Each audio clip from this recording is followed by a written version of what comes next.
Bonjour, alors on va vous présenter aujourd'hui une recette à base de perles du Japon et de lait de coco Suzy One avec un caramel de framboise et quelques croustillants à la coco. On va démarrer déjà par la cuisson des perles du Japon. Donc les perles du Japon, on va les cuire une première fois 7 minutes. On va démarrer à froid. Dès la reprise de l'ébullition, on va compter 7 minutes, les égoutter. Pour le caramel de framboise, on va utiliser une casserole qu'on va chauffer à blanc comme ça. Ça, on va pouvoir mettre le sucre et le glucose dedans pour faire un caramel à sec. Donc il faut bien que la casserole soit bien chaude dès le départ pour que le caramel se fasse tout de suite et qu'il évite qu'il masse. Donc là, on met tout notre sucre, notre glucose.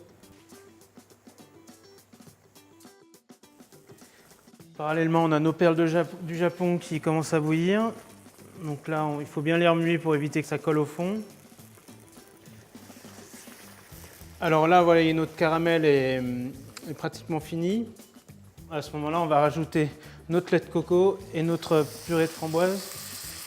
Voilà. Ce mélange-là, on va bien faire bouillir, on va laisser réduire tranquillement jusqu'à une consistance un peu sirupeuse. Si ça fait un morceau comme ça, c'est pas très grave, hein. Ça fondra au fur et à mesure de la cuisson. Donc l'idéal quand on fait ce genre de caramel, c'est de le cuire pas trop vite, pas trop fort. Comme ça, on garde bien le côté frais de la framboise. Donc on n'oublie pas de bien remuer de temps en temps les perles du Japon. On va faire bouillir notre lait de coco. On va le faire frémir tout doucement comme ça. Dès que nos perles du Japon seront prêtes, on va pouvoir les verser dedans.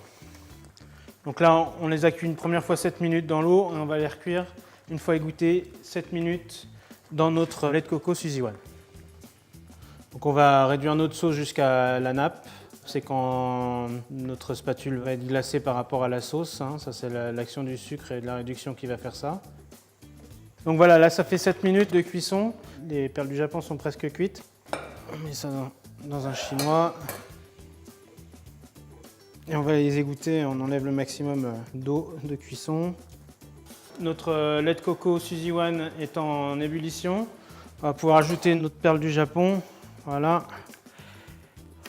Donc là, il ne faut pas mettre le sucre tout de suite, donc on va le mettre à la fin. Parce que sinon, les perles du Japon cuisent mal, elles ne cuiront pas assez régulièrement, parce que ça met un peu d'épaisseur et c'est un peu compliqué. Donc là, on laisse frémir pendant 7 minutes. Pendant que notre perle du Japon cuise, je vais rajouter une gousse de vanille fendue et grattée. Donc les grains vont se dissoudre, donc ça va donner une belle couleur et en plus le bâton de vanille va en plus infuser dedans. Donc là, 2 minutes avant la fin, on ajoutera notre sucre. Parallèlement à ça, je vais faire les perles croustillantes au coco. Donc on va mettre notre beurre dans notre cul de poule. On va ajouter la farine, la poudre de coco et le sucre cassonade. Et on va travailler tout ça pour obtenir quelque chose d'assez friable. Donc on va le malaxer jusqu'à temps que ça fasse comme un crumble, des petites boules de pâte en fait qu'on va cuire au four. Donc j'ai préchauffé mon four à 180 degrés. Donc j'ai préparé sur une plaque un papier sulfurisé et on va faire des petits morceaux comme ça. Alors, on ne cherche pas à avoir quelque chose de régulier, hein. Ça c'est pour apporter vraiment du croquant. Donc ça, on va enfourner à 180 au four pendant à peu près 6-7 minutes.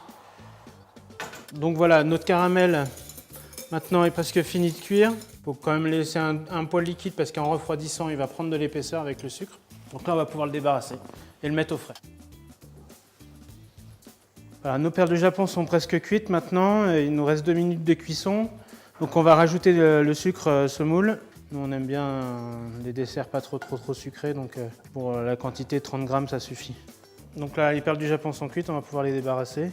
On peut laisser la gousse de vanille, ça va infuser jusqu'au bout. Donc ça, on peut le mettre au frais. Notre croustillant est cuit maintenant. Donc, vous voyez, il a pris une couleur blonde. Donc là, on va pouvoir le débarrasser et le faire refroidir. Et on va pouvoir procéder au dressage. Maintenant, on a tous les éléments. Donc dans un premier temps, on va tailler quelques framboises en deux. Ça va nous apporter un petit peu de fraîcheur dans notre verrine. Ensuite, on va récupérer le caramel qui est resté une bonne heure, 1h30 au frais avant qu'on puisse le servir. Et nos perles du Japon, il se peut qu'elles soient un peu plus compactes que ça. Et là, on peut rajouter à ce moment-là un peu de lait de coco Suzy One pour remélanger avec. Donc on va remplir nos verrines. Ensuite, on va mettre le caramel.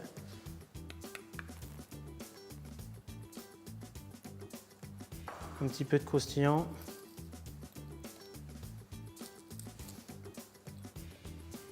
Et quelques framboises par-dessus. Donc voilà, donc on a les perles du Japon au lait de coco Suzy One avec un caramel au lait de coco Suzy One et framboise, croustillant au coco et quelques framboises fraîches.